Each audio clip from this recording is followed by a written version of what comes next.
Hello everyone, welcome back to the Rana academy.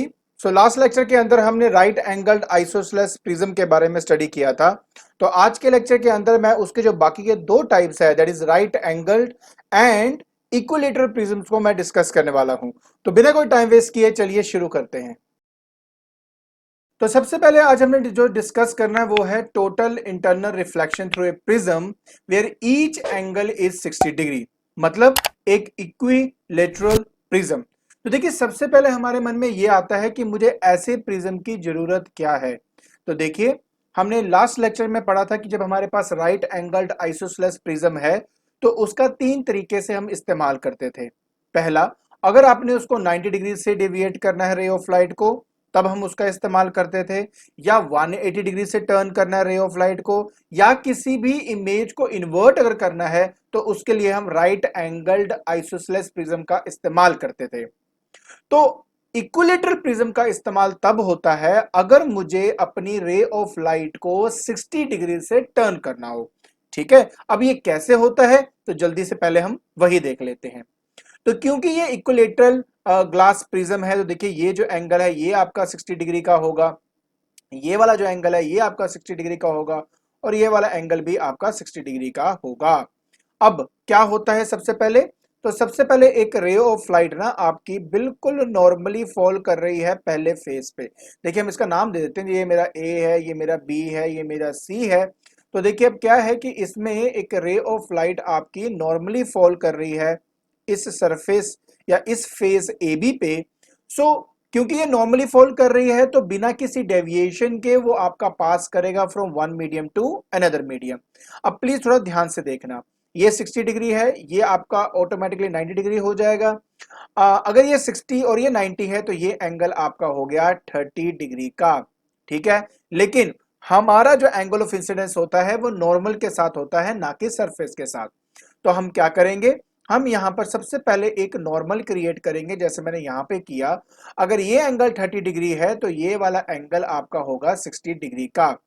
अब ये जो 60 डिग्री है it is greater than critical angle of a glass, और glass का क्रिटिकल एंगल अप्रोक्सीमेटली होता है 42 डिग्री का।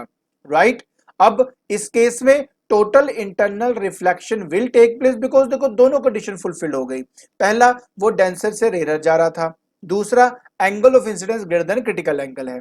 तो इस केस में जो रे ऑफ लाइट है वो आपकी रिफ्लेक्ट करेगी लाइक दिस। अब ये एंगल तो आपका हो गया 60 डिग्री का, तो ये एंगल कितना हो गया, ये 30 डिग्री का एंगल हो गया आपका। अगर ये 30 है, ये 60 है, तो ये क्या हुआ, ये आपका 90 डिग्री हुआ ना। तो अगर एक रे ऑफ लाइट, चाहे वो रेयर से डेंसर जा रही हो, चाहे डेंसर से रेयर जा रही हो, बट अगर नॉर्मली फॉल करेगा तो बिना किसी डेविएशन के वो रे ऑफ लाइट आपकी पास कर जाएगी। ठीक है ना। सो अब थोड़ा सा ध्यान से देखेंगे तो आपको ये वाली बात जो है अच्छे से समझ में आ जाएगी, ये क्यों हम कहते हैं कि ये 60 डिग्री एंगल से टर्न करेगा। तो देखिए, ये क्या है कि देखिए, अगर मैं इस रे ऑफ लाइट को थोड़ा सा एक्सटेंड कर दूं ना यहां पर, अगर मैंने मान लो थोड़ा सा एक्सटेंड कर दिया यहां पर, सो आपको क्या मिलेगा ये आपने ध्यान से अब देखना है। ठीक है, अब देखिए ये 60 है, ये 30 है आपका, राइट। ठीक है, अब इस केस में अगर ये 60 है तो ये क्या होगा आपका, ये भी आपका 60 हो जाएगा ना, राइट। अगर ये 60 है तो बाकी बचा हुआ कितना है आपका, बाकी बचा हुआ आपका 30 डिग्री हो जाएगा। सो अब थोड़ा सा आराम से आप देखिए, इनिशियली रे ऑफ लाइट आपकी ऐसे जा रही थी बट फाइनली ऐसे गई, तो टोटल कितने एंगल से डिविएट हुई है, देखो 30 प्लस 30 कितना हुआ, 60 डिग्री ना। इसलिए हम इक्विलेटरल ग्लास प्रिज्म का इस्तेमाल करते हैं to deviate a ray of light with 60 degree. Clear हो गया, राइट। लेकिन अगर मान लीजिए मैं लेस देन 60 डिग्री से डेविएट करना चाहता हूं या मोर देन 60 डिग्री से डेविएट करना चाहता हूं, तब मैं क्या करूंगा, उसके लिए इस्तेमाल किया जाता है राइट एंगल्ड प्रिज्म। अब इसमें ये वाला एंगल जो है ये आपके 90 डिग्री का है, ये आपका एंगल मान लेते हैं 30 डिग्री का है, और ये वाला एंगल जो है ये आपका 60 डिग्री का है। ठीक है, अब हम क्या करेंगे, जल्दी से मैं पहले आपको वही समझा देता हूं। देखिए, अब यहां पर क्या होता है कि सपोज एक रे ऑफ लाइट नॉर्मली इस सरफेस पे ऐसे फ्लो कर रही है। तो नॉर्मली का मतलब क्या होता है, मैंने आपको पहले भी कहा है कि अगर नॉर्मली कोई रे ऑफ लाइट एंटर करती है एक मीडियम से दूसरे मीडियम के अंदर, तो वो बिना किसी डेविएशन के क्या करेगा, वो बिना किसी डेविएशन के पास करता है एक मीडियम से दूसरे मीडियम के अंदर। अब देखिए ये एंगल आपका 90 डिग्री हो गया, ये 60 है, तो ये एंगल कितना हुआ, this is your 30 degree, right. अब मैं क्या करूंगा, स्टेप नंबर 1, मैं यहां पर एक नॉर्मल ड्रॉ करूंगा। देखिए मैंने यहां पे अपना नॉर्मल ड्रॉ कर दिया है। अगर आप देखें ये 30 डिग्री है तो ये आपका यहां पर 60 डिग्री एंगल बन जाता है।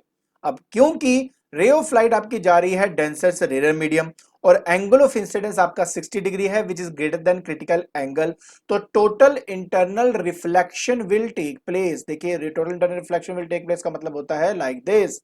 अगर ये एंगल 60 डिग्री है तो लॉ ऑफ रिफ्लेक्शन की वजह से ये एंगल भी आपका 60 होगा और ये एंगल आपका यहां पर 30 डिग्री का होगा। क्लियर हो गया।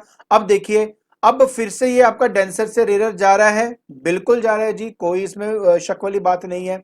लेकिन मैं आपको ना एक बात आपको मैं यहाँ डिस्कस करूंगा मैं, कि सबसे पहले देखिए हम यहाँ पे क्या करेंगे, एक नॉर्मल ड्रॉ करेंगे। देखिए मैंने नॉर्मल ड्रॉ कर दिया, राइट। अब थोड़ा देखना, ये 30 है, ये 30 है, तो टोटल 60 हो गया ना। तो इसका मतलब ये होता है कि ये जो पूरा एंगल आप यहां देख रहे हो ये आपका 120 डिग्री का है।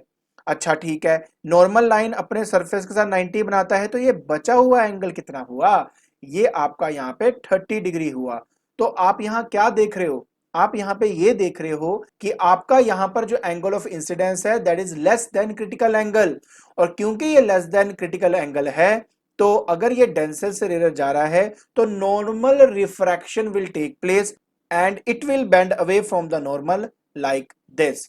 अगर मैं इसको पीछे की तरफ ऐसे एक्सटेंड करता हूं, थोड़ा प्लीज ध्यान से देखना, मैंने इसको ऐसे पीछे की तरफ एक्सटेंड किया, इसको थोड़ा पीछे ले जाता हूं लाइक दिस, तो ये जो एंगल है ना ये आपका एंगल ऑफ डेविएशन है, और अगर आप इसको कैलकुलेट करेंगे तो ये एंगल ऑफ डेविएशन हमेशा लेस देन 60 डिग्री आपके पास आता है। क्लियर हो गया। सो इस तरह से आपकी जो अंदर वाला फेस है यहां पर तो आपका total internal reflection take place करेगा, बट इस केस में रिफ्रैक्शन टेक प्लेस आपका करता है। Is that okay, good. अब मैं इसके अलावा ना आपको दो तीन, देखो यहां पर अगर ध्यान से देखो तो तीन फेजेस हैं, और तीन डिफरेंट फेजेस से अगर रे ऑफ लाइट अंदर एंटर करोगे तो ये बड़े अलग अलग तरीके से बिहेव करता है। एक तो मैंने आपको ऑलरेडी बता दिया, तो चलिए मैं बाकी का केस भी आपके साथ डिस्कस कर लेता हूं। देखिए फिर से ये एंगल आपका 90 डिग्री है, ये आपका 30 डिग्री का है, और ये मान लीजिए आपका यहाँ पे जो बाकी बच गया वो 60 डिग्री का है।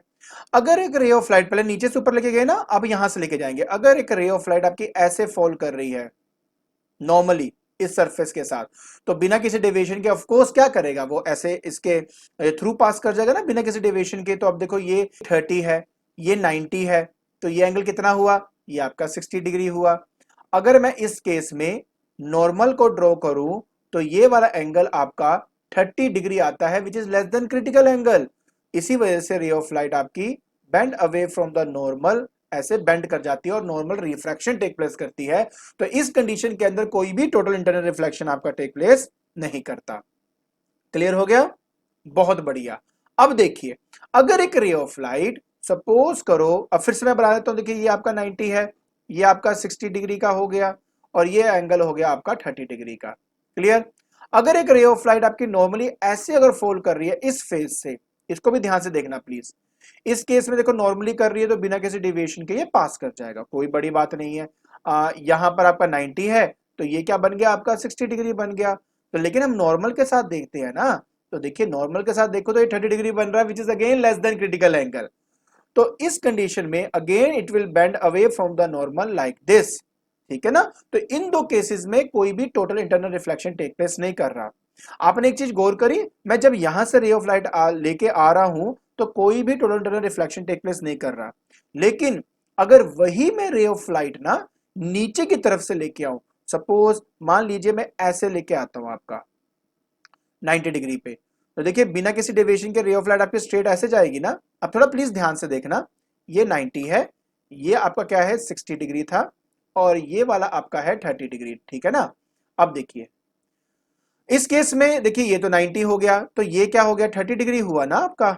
और अब ये देखिए नॉर्मल बनाया, तो नॉर्मल बनाने से पता लगता है कि अब आपका एंगल ऑफ इंसिडेंस तो हो गया 60 degree which is greater than critical angle.